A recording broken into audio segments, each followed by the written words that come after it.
Assalamualaikum warahmatullahi wabarakatuh. Jumpa lagi dengan saya Anissa Zahra Mulyawan dari NIM 211101010071. Baik, di sini saya akan menjelaskan tentang perkelahian remaja minuman keras menurut hukum Islam.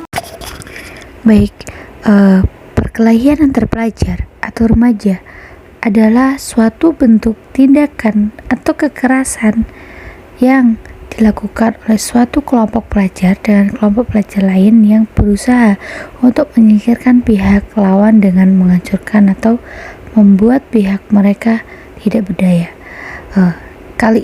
Di remaja kali ini sangatlah marak perkelahian antar pelajar. Bukan hanya antar pelajar, biasanya juga banyak seperti kayak antar geng, antar komunitas atau lain sebagainya yang menyebabkan mereka itu berkelahi. Dan perkelahian juga banyak dampaknya, seperti contoh tersebut. Nanti saya akan kasih contoh perkelahian di pelajar itu seperti apa. Baik, ini faktor penting adanya perkelahian pelajar. Satu, rational choice, yaitu adanya perkelahian pelajar disebabkan faktor individu, motivasi, pilihan, dan kemauannya sendiri. Nah, contohnya itu kita sudah memiliki sikap buruk terhadap teman kita dan ingin menyalakinya. Contohnya seperti itu. Yang kedua, social discrimination, yaitu adanya perkelahian pelajar disebabkan faktor lingkungan.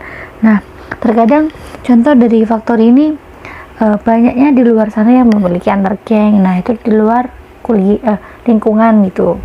Yang ketiga, strain, yaitu adanya perkelahian pelajar disebabkan faktor tekanan yang besar dari masyarakat. Seperti gini, dari masyarakat luar seperti mengompor-ngompori sesuatu hal agar mereka itu berkelahi, seperti itu contohnya. Yang keempat, defensial action, yaitu adanya perkelahian pelajar disebabkan faktor salah pergaulan. Itu juga biasanya di remaja saat ini kebanyakan salah pergaulan disebabkan ya adanya faktor-faktor keluarga atau gimana, makanya salah pergaulan itu sekarang malah marak.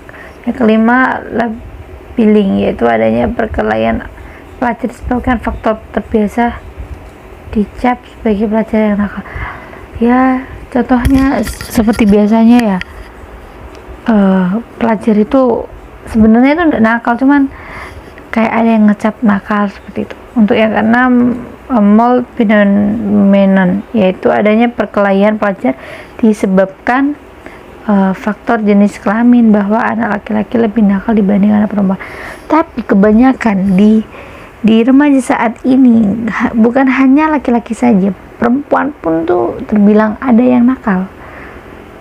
Sebabnya entah itu salah pergaulan atau apa, itu biasanya seperti itu. Itu contoh perkelahian di pelajar ini.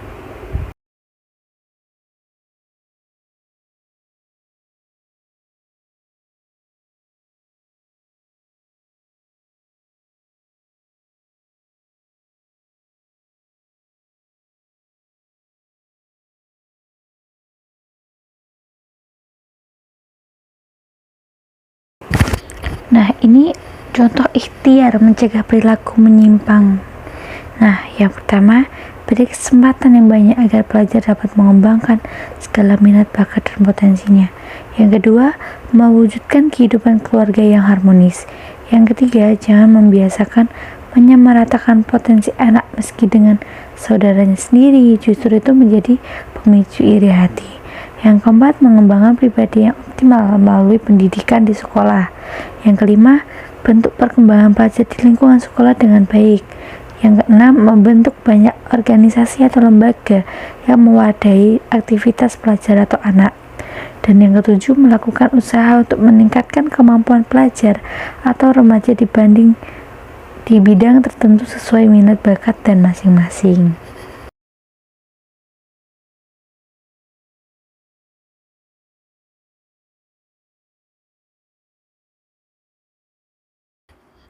Baik, selanjutnya saya akan menjelaskan pengertian minuman keras atau khamar.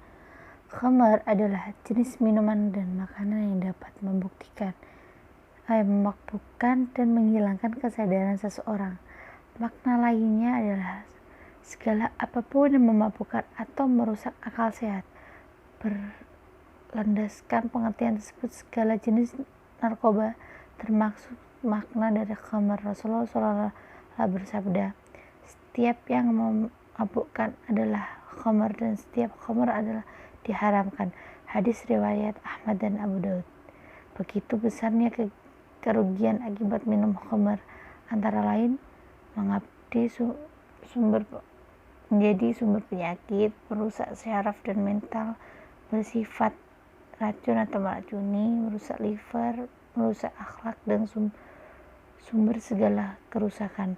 Nah, jadi remaja sekali sekarang ini tentunya paham dengan apa itu minuman keras, minuman yang dilarang oleh agama, dan minuman yang sangat dianjurkan tidak boleh diminum karena betapa haramnya minuman tersebut karena memabukkan dan seperti racun. Nah, jadi kalau bisa jauhilah khamar. Baik, kali ini sikap terhadap khamar.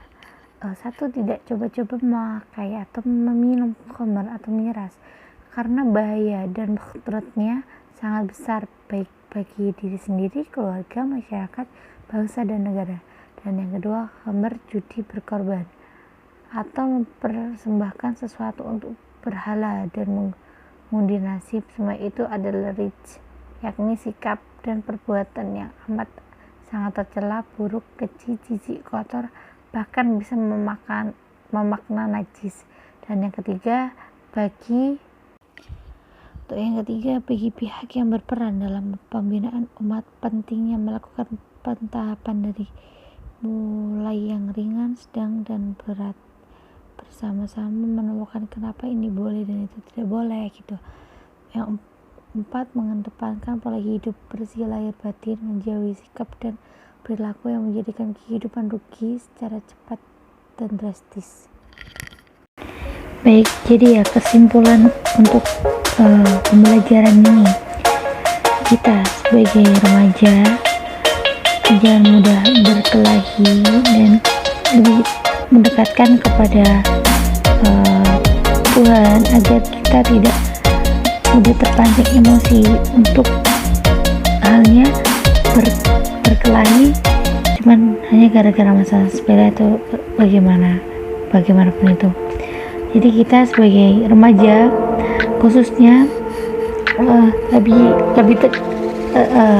punya pendirian untuk menguatkan iman kita agar kita tidak saling berkelahi.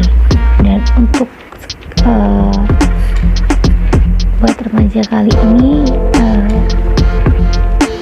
dan juga sering-seringlah mendekatkan kepada Tuhan yang lebih positif lagi. Contohnya kita memperbaiki sholat 5 waktu kita agar kita dijauhkan dengan larang-larangannya seperti minum-minuman keras atau narkoba atau lain sebagainya yang memang itu memabukkan, yang membuat itu seperti racun. Agar kita terhindar dari hal seperti itu, maka kita sebagai umat muslim, khususnya umat Islam, jauhilah larang-larangan tersebut karena pada dasarnya itu haram bagi kita untuk kita konsumsi. Jadi semoga remaja-remaja saat ini dan remaja di luar sana tetap punya pikiran positif, karena hal-hal yang positif akan membawa pengaruh yang baik juga terhadap kehidupan kita nantinya. Jadi untuk remaja yang di luar sana jangan mudah terracuni oleh hal-hal yang itu tidak baik bagi diri kita sendiri. Baik, terima kasih atas semuanya. Wassalamualaikum warahmatullahi wabarakatuh.